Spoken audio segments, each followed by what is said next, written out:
अंजलि को एक दिन अचानक पता चलता है कि उसका चेहरा हूबहू उस अमीर औरत जैसा है जो कई साल पहले ऑनलाइन गायब हो गई थी। यह देखकर अंजलि हैरान रह जाती है और तुरंत अपने भाई रवि को बताती है। फिर दोनों एक बड़ा प्लान बनाते हैं। अगर अंजलि उस अमीर औरत की एक्टिंग करके उसके पति के पास वापस चली जाए तो वो दोनों जिंदगी भर की दौलत में रह सकते हैं। रवि तुरंत उसे ब्राउन कलर के कॉन्टेक्ट लेंस दिला देता है ताकि उसकी नीली आंखें उस अमीर औरत की आंखों जैसी लगे। उस रात अंजलि पुलिस स्टेशन जाती है और आंसू बहाते हुए बोलती है कि वो वही अमीर औरत है जिसे 5 साल पहले किडनैप कर लिया गया था। जब उस औरत का पति राघव यह खबर सुनता है तो वह तुरंत दौड़ा आता है, उसे गले लगाता है और सीधे उसे अपने घर ले जाता है। वह अंजलि को अपनी बीवी मान लेता है। अंजलि को लगता है कि वह बहुत अच्छी एक्टिंग कर रही है, लेकिन अगले दिन राघव की बहन प्रिया को कुछ गड़बड़ लगती है। असली बीवी कभी चाय में शक्कर नहीं डालती थी, लेकिन अंजलि जबरदस्ती शक्कर डाल रही थी। और सबसे बड़ी बात, असली बीवी को पियर्सिंग से डर लगता था, लेकिन अंजलि की नाक में छेद था। जब प्रिया सवाल करती है तो अंजलि जल्दी से बहाना बनाती है, बोलती है कि उसे सालों तक बंदी बनाकर रखा गया, इस वजह से उसे काफी कुछ भूल गया है।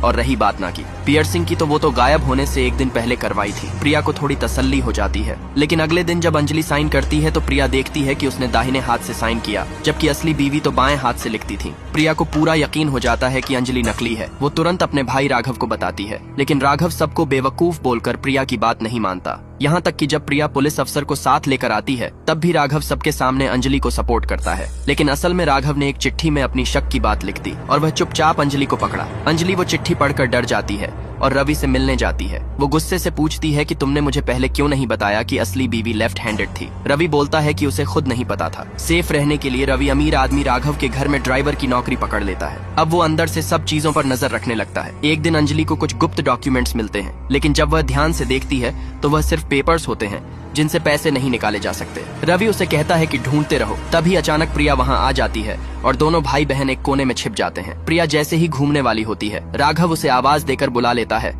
और अंजलि रवि बच जाते हैं। हर रात प्रिया पुलिस अफसर से मिलती है और अंजलि को नकली साबित करने का तरीका खोजती है। एक रात जब राघव घर पर नहीं होता, प्रिया अचानक कॉल करके बताती है कि असली बीवी की पीठ पर एक तिल था। अगर वह तिल दिख जाए तो पहचान पक्की हो जाएगी। ये सुनकर रवि डर जाता है और तुरंत अंजलि को कॉल करता है, लेकिन अंजलि उस वक्त सो रही होती है और कॉल मिस हो जाता है। जब अंजलि उठती है तो देखती है कि प्रिया और पुलिस अफसर घर में घुस आए हैं। बिना कुछ कहे वो उसे पकड़ लेते हैं और उसके कपड़े उतारते हैं, लेकिन सब चौंक जाते हैं जब अंजलि की पीठ पर वही तिल होता है। उसी वक्त राघव वापस आता है और अंजलि उसके गले लगकर रोने लगती है। प्रिया को अपनी गलती का एहसास होता है और वह अंजलि को एक रेस्टोरेंट में ले जाकर माफी मांगती है। पुलिस केस भी बंद करवा देती है। अब अंजलि को प्रिया और राघव दोनों का भरोसा मिल चुका है, लेकिन अंजलि को यह नहीं पता कि राघव को पहले से सब पता था। असल में 5 साल पहले उसकी असली बीवी ने किसी और मर्द के साथ अफेयर किया था और राघव ने खुद उसे खत्म कर दिया था। फिर उसने अपने कुकिंग स्किल से बीवी की बॉडी को गायब कर दिया और पुलिस अफसर की शादी में उसी का खाना परोस दिया। आज तक वो पुलिस अफसर उस खाने की तारीफ